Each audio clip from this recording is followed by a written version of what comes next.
Из серии «Благословенный дом». Дорогие мамы и сестры, я хочу затронуть проблему, крайне актуальную в нашем современном мире. Что же это? Макияж. Вы знаете, что это? Никто не сказал «да», потому что все знают. Вы это слышали? Я вам кое-что скажу.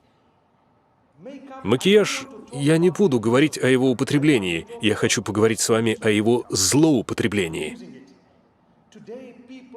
Сегодня люди настолько злоупотребляют макияжем, что их сердца привязались к этому.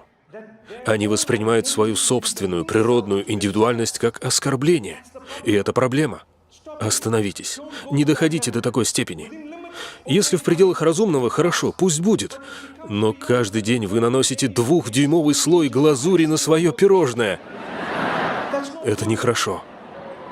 Сегодня вы похожи на клубничное пирожное, завтра на апельсиновое, послезавтра на банановое. И так каждый день. Что же это? Вот о чем я.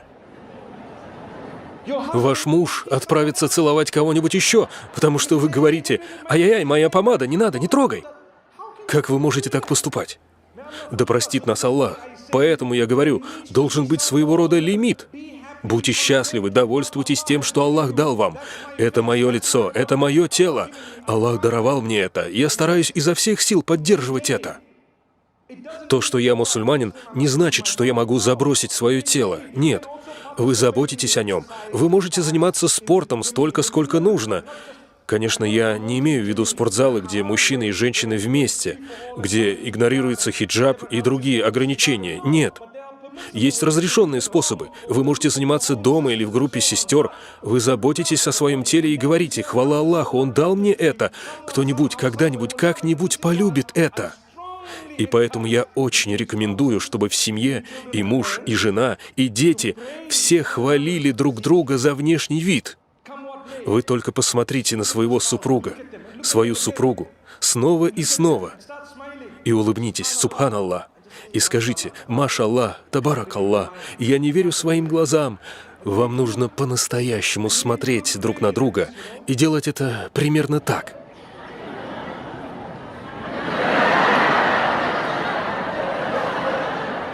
Аллаху Акбар. Обещаю вам, когда вы познаете друг друга, когда цените, тем самым вы помогаете друг другу.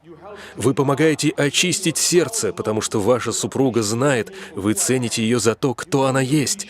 Вы не цените макияж вместо нее, понимаете? Однажды, когда муж войдет к вам и скажет: «Вау, ты выглядишь потрясающе!» Вы ему ответите: «Это не я выгляжу потрясающе, это макияж на мне так выглядит». Аллаху Акбар, будьте честными, да простит нас Аллах.